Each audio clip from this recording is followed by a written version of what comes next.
PBS program where two resurrected educational theorists join us today in an exclusive, never-before-seen interview. First up, I would like to give a big warm welcome to the one and only Jean Piaget.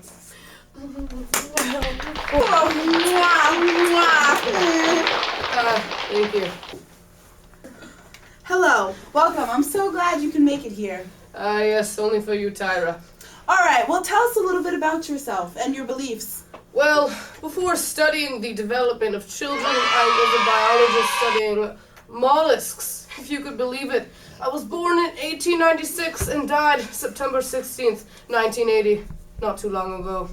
Anyways, I'm a Swiss psychologist, and I was the first to systematically study how children learn. My particular insight is to study the maturation and capacity that children gain to understand the world. Children cannot understand certain tasks until they are psychologically mature enough to do so. So are you saying that children have to go through certain stages to develop? Yes, exactly, Tyra. There are 4 stages of cognitive development. The first is your sensory motor, which occurs from birth to 2 years of age.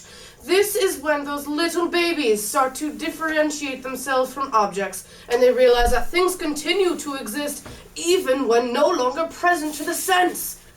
Is that why those sweet little dumplings love to play hide and seek? Yes, they honestly think that you disappear, which is why they find it so entertaining.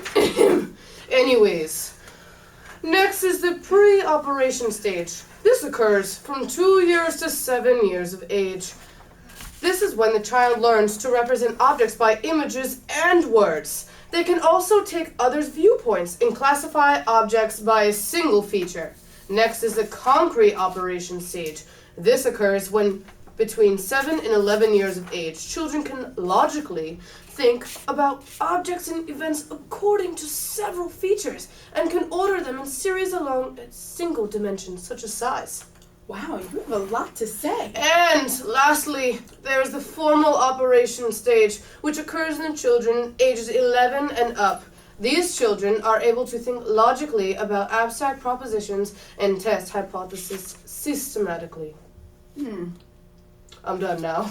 Great, that was very interesting. Now could you tell us about how you use these concepts in the classroom? Well, if the teacher creates their lesson based around the developmental stage of that age group they are instructing, then the children will be able to fully understand the lessons and will benefit from the full understanding.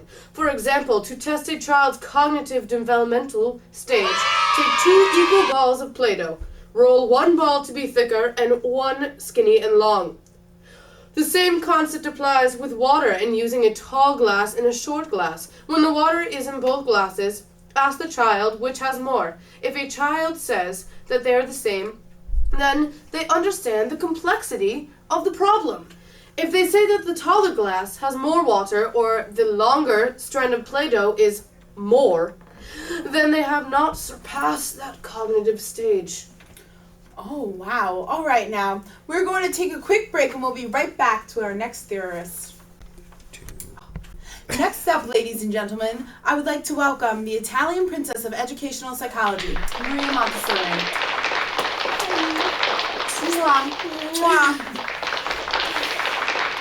I was born on August 30th, 1870 and died May 6, 1952 in Italy.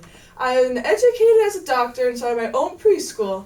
And I believe that children should be leaders of their own learning.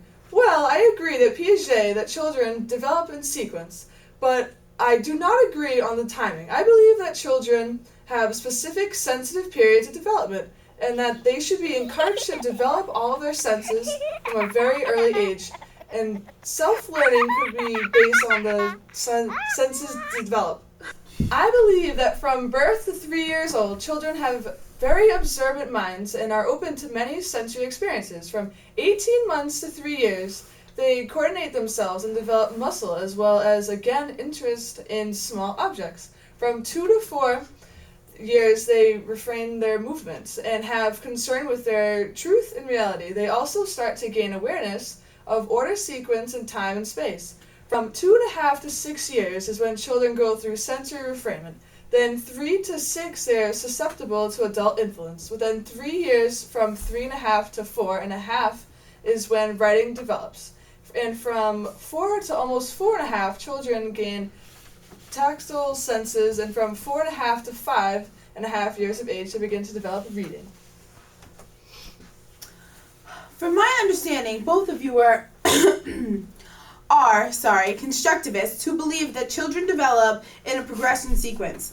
And you both believe in hands-on, multi-modality activities, learning focus on creating mental models and incorporating students' prior knowledge into the curriculum. Basically, Piaget, you claimed reading, writing, and mathematics should be left until the period from 7 years onward. And Montessori, you believe that it occurs much earlier. Yes. All right, well, thank you so much for being here. I appreciate it so much. Now, for all of you out there, I want you to do a little activity. Get yourselves up and order yourselves in height order, then in age order, then by who is closest to Franklin Pierce. Enjoy, and thank you so much for watching.